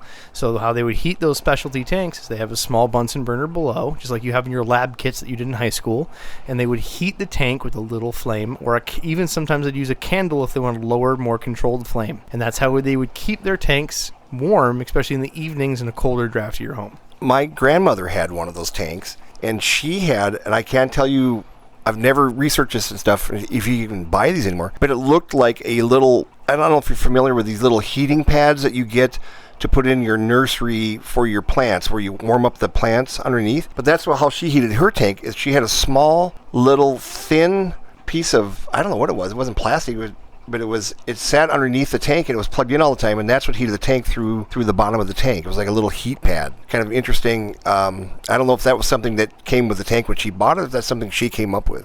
There you go. But it just kind of came to me as we were talking about that. All right, next question is actually from the chat, just to make sure that I'm not missing any here. It says, Robs, please tell Jimmy that I might have a solution for his patio ponds overflowing. I can drill dozens of his 1/8-inch holes in a couple inches below the rim to let excess water drain slowly out of the container. Drill the holes in a line to basically set the water level. It keeps up with up to monsoon levels of rain. Lots of holes are the key. Yeah, I agree. I do have a tank with an overflow that I use, but it can't keep up. I have one tank that's probably 2 foot by 4 foot, 18 inches tall, and it came in. It was used as a base. What do you call that when you have your sub pump, your sump? It was made for a sump pump anyway. Okay. But it's not enough, and so yeah, that's a great idea to have plenty of drilled holes, and they'd have to be pretty small, because if you're trying to breed fish, you don't want babies to be flying out of there either. Yeah, you can put some filters on there, or screens. You know, there's things to do. But regardless, another great question. Idea. Thank you. Andrea says, my tiger barbs keep dying. That's the title of the email. Hi, guys. Love your podcast. Learned a lot. About a month ago, bought 6 emerald tiger barbs from a great fish store in Framingham, MA. Massachusetts. Thank you. Massachusetts. Not Petco or PetSmart. They were great for about 2 weeks, and then one died. And then another one died, so they started dying one by one. So I waited and did my usual water changes and went to Petco this time, bought 6 of the regular tiger barbs. Same thing, great for 2 weeks. Then they started dying one by one again. My tank is a 55-gallon tank. 2 hang in the back filters, a big air stone. And I've had it established for years. Tested the water each time. Everything is in range. Current inhabitants: 2 bronze Corridoras, 6 black skirt tetras that are full grown, 1 bristle nose. I change 10% of my water, then in 2 weeks, then I do a 30 water percent change. Why are my fish dying? Hard to tell you. I'd love pictures. There's no pictures included. I mean, I have an idea. Food. 2 weeks, food would start hitting them. Could be worms. I'm thinking bad stuff. What do you think, Adam? What do you got? I'm thinking, well, first of all, green moss tiger barbs, the green tiger barbs are always a little more delicate than the regular ones. Correct. I've always found that. But Correct. if you have full-sized adult black skirt tetras and you only have 6 tiger barbs, the black skirt tetras are pounding the shit out of them during the night. You think so? Absolutely. That's what it is, because they're killing one off at a time. So they're killing the straggler, and there's not enough tiger barbs in there. Tiger barbs do really good if you start with 6, but like 12 or more are better. Well, they have such. And the black skirts, if they're full size, are killing them. It's a 55-gallon tank, and it's extremely understocked, right? So she has 6, supposedly 12 total barbs when she started, but they keep disappearing out. So I'm assuming that there's no hides at all in that tank. Well, there's got to be plants, but that's not enough. And I'm just thinking that the black skirts are vicious bastards. Don't you think tiger barbs are vicious too? Plants wouldn't be enough for hides. You'd have to have full hides for these at nighttime, like you're saying. Yeah. Well, tiger barbs are vicious, but if you're buying tiger barbs, the average tiger barb at a store is what, the size of your thumbnail? Yeah. I mean, nobody buys the big tiger barbs because Correct. tiger barbs, when they get big, are what, 3-4 inches? I mean, I've seen them that big. They get big and they get aggressive. Yeah, Because but she's buying little babies. We've had questions on this podcast too, where people are saying like, I got one tiger barb and he's chasing everybody around. Well, if you put 6 or 8 of them, they chase then they kind of school and chase each other around and leave everybody else alone. But I think you guys are onto something. That maybe if she takes out the black skirt tetras and restocks and sees what happens. Have you ever seen a full old grandpa black skirt tiger barb in a 55-gallon tank? Those are Black skirt tetra. 3-inch bitches. You know what I'm saying? Yeah. Those are big bitches. The thing, and then you're saying that they've been there forever. They're probably pretty territorial. That's the one thing I would do. I would take them out, or maybe buy your 6 tiger barbs, put them in a different tank, and just see if you can get them past 2 weeks, or else you're getting just bad stock. But tiger barbs normally are pretty much bulletproof. All right, recommendation 1, rotate your food.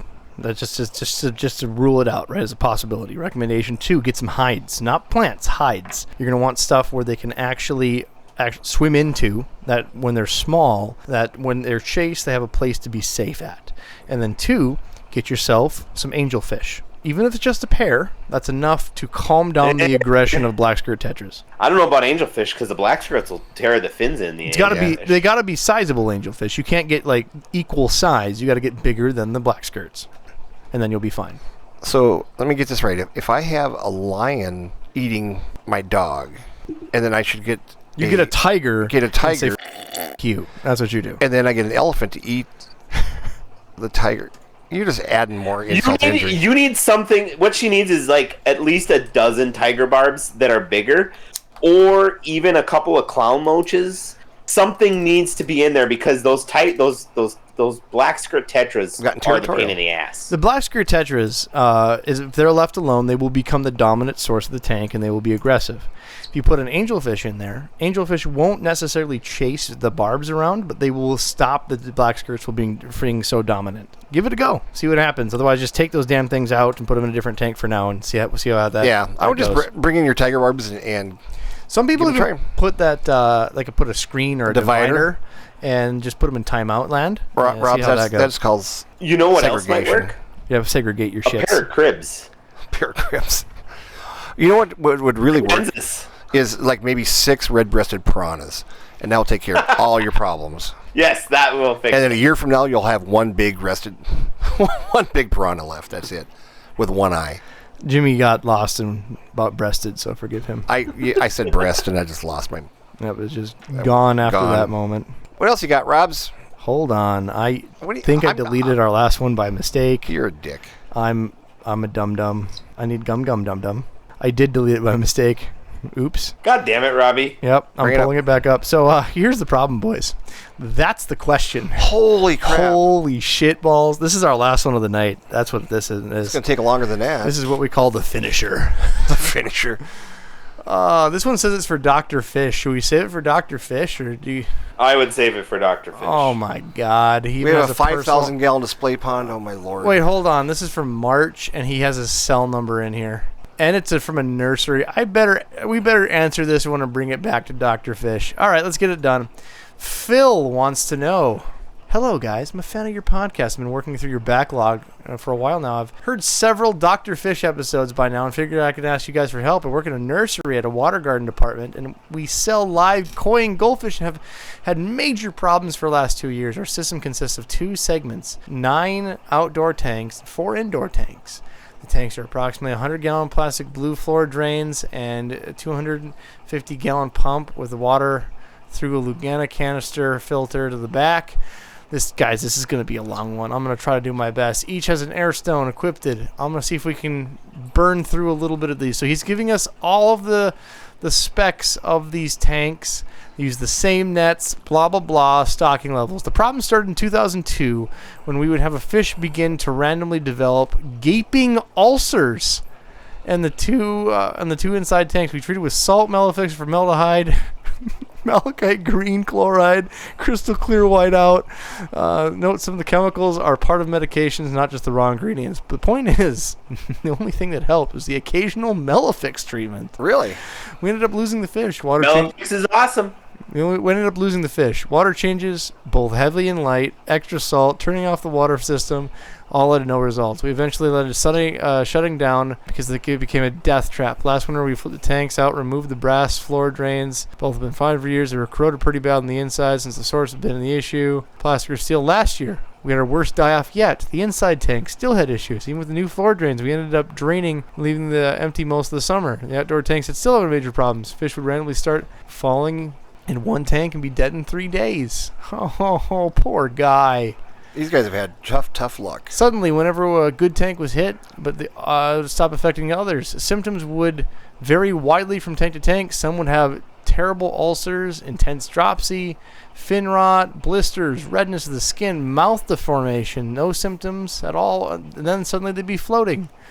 I've attached one or more disturbing photos. Be sure to look at it and be warned, you might throw up. A couple procedures to mention. We've given all incoming fish potassium permanganate bath for 15 to 20 minutes when they first come in. We attempt to dip the fish.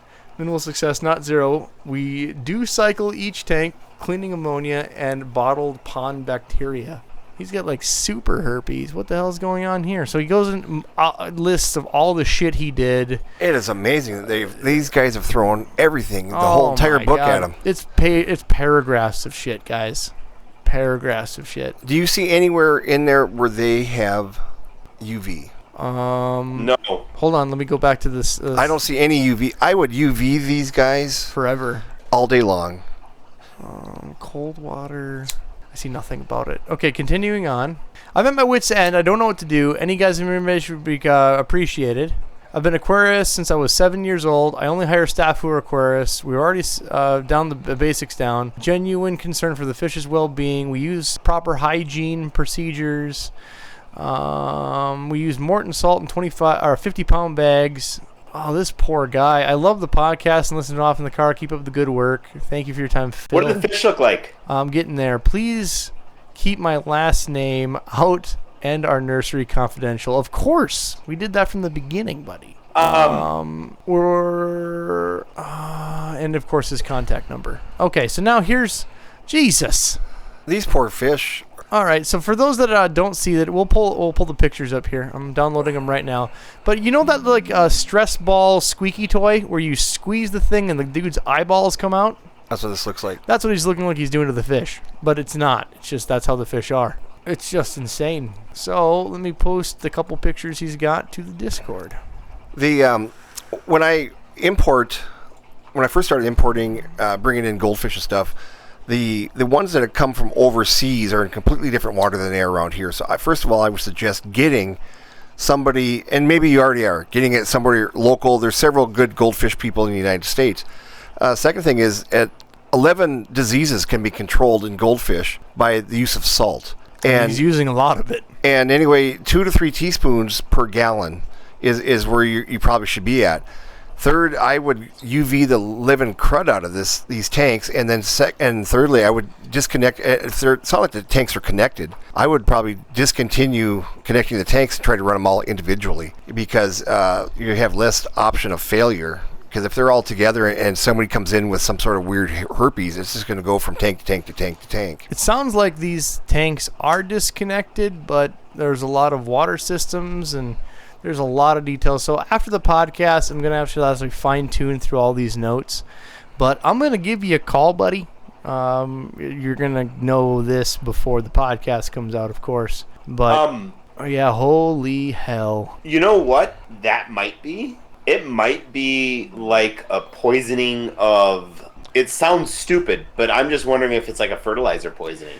To give you an idea, right now in the audience, we have one of the administrators of Fish Wiki. It's a really big fish community, and they deal with a lot of different people, a lot of different information. And when we have the community owner and leader of that saying, "Oh God," when we post the pictures, you know it's bad. So certainly come to our Discord to check this out. Yeah, let's ask the community to jump in and try to help out this guy, because everybody has had a certain amount of experience that nobody else has had. So let's see if we can find somebody to help this guy. But man, UV sterilization would be a great start. Yeah, sterilize everything 24 hours a day, all the time on every tank. Yeah, because there's nothing more frustrating than when you're trying to run a business and you're having such problems, and it's out there for everybody in the world to see when you're struggling. And Adam had a point here. He just typed into the chat. So the eyes are bulged out like you're squeezing the fish out, and then on the sides of its mouth, you'll see these mucus blobs that look like an abscess. That's actually right where the whiskers are for the koi. I've never seen that. The only thing I can think No. of is that it's some type of toxicity. It absolutely looks like some sort of infectious disease, but I've never seen anything like it. You know, there was one of the big major goldfish people here in the United States were closed up for 3 years because they got some sort of fish herpes when they imported some goldfish, and the USDA shut them down until they got it under control. I might reach out to those folks and just see what they had to do. But it took them several years to get this out of their system. I mean, they almost went out of business. Okay, and another thing you can do is if you're in an area with a university, like a biology university, God, yes. you can freeze this and then have this sent into your biology university, and you can pay them to test the fish, to test the carcass of the fish, especially when you're having such long-term issues.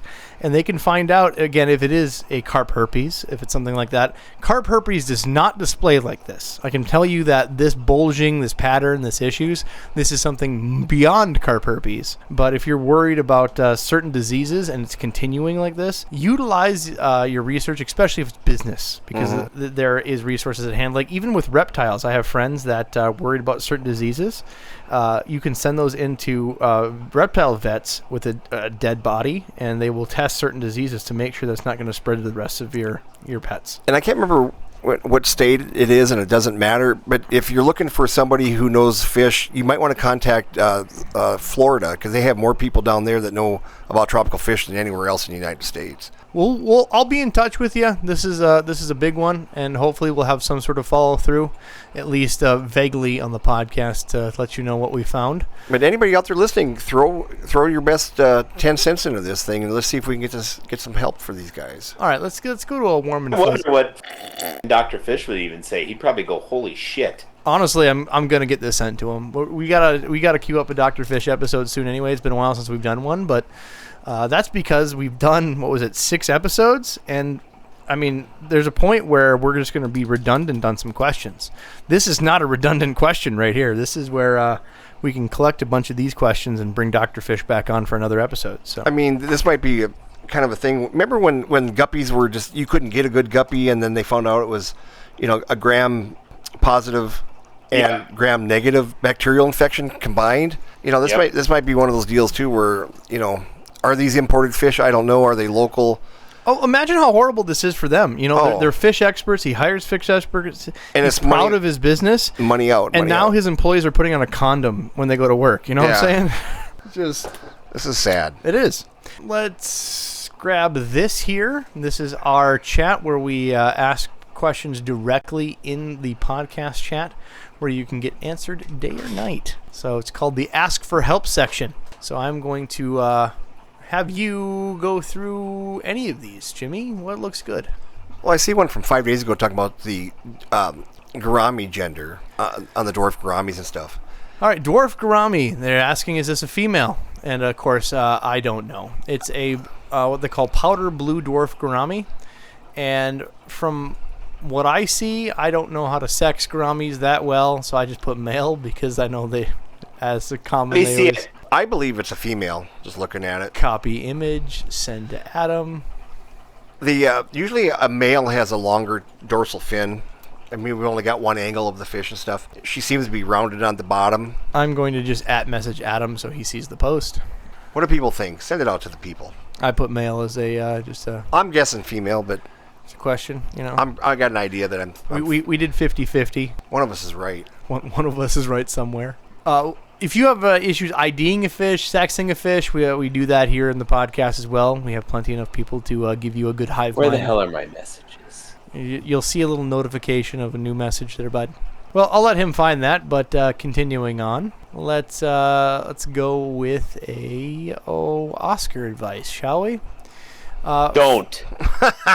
Furbo the Squid wants to know, I'm not necessarily new to fish keeping, but I raised by my grandma, and she has multiple 55-gallon tanks, including some saltwater and brackish aquariums at one point.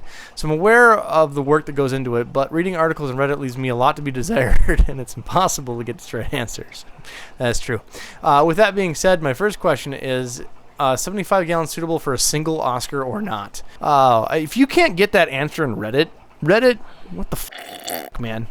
Come on. It's Reddit. 75-gallon tank is fine. 75 gallon for a pair of Oscars is just fine. You can do that at bare minimum in a 55 with two, but Oscars get really big. And territorial. So 75 is what I could put bare minimum for the entire lifespan to death, and they can breed in them bare minimum space. Because you have to think, Oscars get sometimes over a foot. Like, you can get a monstrous Oscar when they breed And out. if they spawn once for you, you're going to have Oscars forever. Right. So 75 is a good one. Yeah, but there you go. There's a pair. Oscar saying some articles saying a 55 is bare minimum, while others say 125 is bare minimum, others say 75. Money isn't necessarily an issue, as I'm patient to save money, but I don't really want to have the space for an overly massive aquarium in the house, so I'm looking at the sweet spot for saving money and the safety of the fish. If 75 is okay, what kind of substrate, filters, lights, decor? That's the making healthy habitat for an Oscar. All right. Oscars 75 gallon, Yeah. no substrate, no decor. Done. Well, whatever substrate that you want moved from one end of the tank to the other, every other day. I was gonna add in there that if you want them to breed, put N substrate. If you want sand, gravel, it doesn't matter, but they will treat it like a sunfish, and they will make a nest in it. Especially if you have a pair in there, they will make a bowl out of it, and they will, even if it's a thin layer, they will carve out whatever you have in there. A football size hole. And they will make, I don't know, a food plate, a football, whatever measurement you want, and that will be their nest. So other than that, they don't care. Yeah. They're just kind of dopey, dummy fish. They are more into you than They're they very are personable. into the decor. When they're young, they like a little cover, but when they're old, they just don't give a crap what's there. They're just looking for you in the pellet. Just to give you an idea, and I know I've said this on this podcast before, about how they commercially raise Oscars down in Florida, I had the opportunity to go into a greenhouse, and the entire greenhouse, which was probably 50 by 75 foot, was made for breeding Oscars. And what they had for breeding Oscars is they took a huge pond liner and made one pond in the entire, let's say if it was 50 foot wide, they have a 40 foot, so you have maybe 5 foot on each side, and they have 18 inches of water. And what they've done is they'll take this pond and they'll put bricks in a square with a kind of a doorway, so a pair can go in there, lay their eggs on the slate, and then protect it from the other Oscars. And I think they probably had 100 Oscars in this pond. And what they did is they walked the pond every day, and they had these, they called them bedrooms, which was probably 2.5 foot by 2.5 foot, where these fish would go and breed and lay their eggs. And they actually had a big piece of slate with a wire on it, with the wire sticking out of the water, because they didn't want to put their hands there, because they're very protective of their eggs. And every day they would walk this, and they would pull the eggs and then take them down, and they had 55-gallon tanks where they Drop them in. dropped in the eggs, and then they developed in there. But you're probably talking 5,000-6,000 gallons of water with maybe 40 pair of Oscars. Yep. And and they said that they could supply half the United States with 40 pairs of Oscars because they produce so many babies. Next quick question. Curved spine. Lauren wants to know, 1 second, Adam. I noticed yesterday one of my porthole live bearers had a curved spine and her belly was sunken in. I did some Googling and the prognosis was not good and euthanasia was suggested. Euthanized her earlier today. I noticed that one of my golden killifish looks the same. Should I euthanize her? Are all my fish going to get whatever this is? Should I treat somehow? Please help. I'm sad and worried about my fish. So unfortunately, if I'm guessing correctly, I'm with the chat on this one. The sign, especially if it's spreading, the curved spine on top of it, it sounds like columnaris. So if you haven't dealt with columnaris before, that's where you would treat with like a Prazi Pro. There's a bunch of different antibiotics on there, and you try to even... You could treat the tank, but the problem is you need it into the fish. So it's kind of a gamble. So you take the fish out, you quarantine the tank to make sure that the tank isn't touched for, like, let's say a month, right? You put the fish into a smaller area, and if you treat the water. But the best method is if you can get it into the food. So if you do pellets, that's probably going to be your best method, like using micro pellets. Find like a New Life Spectrum, Extreme, something small. Soak those pellets in the Prazi Pro, any type of the antibiotics you're using to get rid of it, and that is going to be your best bet to get it in your system. If a fish like this had something like a columnaris or any type of other thing that you'd treat like that, you could do an injection, but the fish are too small to inject, and you have a higher chance of killing your fish by even trying. You can't inject, something into a fish that's anything under like a 6-inch fish. So get it into the system by food. Otherwise, you have to treat the water, and then it's a gamble. So best of luck to you. If you're looking for the non-brand names, Metrodazole? They don't There you go. sell it anymore. They do. You can get them on Chewy.com. You can find it. Oh. Otherwise, the Prazi Quentel is the Prazi Pro. The Prazi Pro is one of those brands that has it in it. So The other thing I'd like to do is take frozen brine shrimp or frozen baby brine shrimp or frozen bloodworms, thaw them out in a little Betta cup or whatever little cup, put the medicine in there with the live food and give it 3 or 4 minutes for the you got to have the stuff. soak going. Yep, let it go in there for 3 or 4 minutes.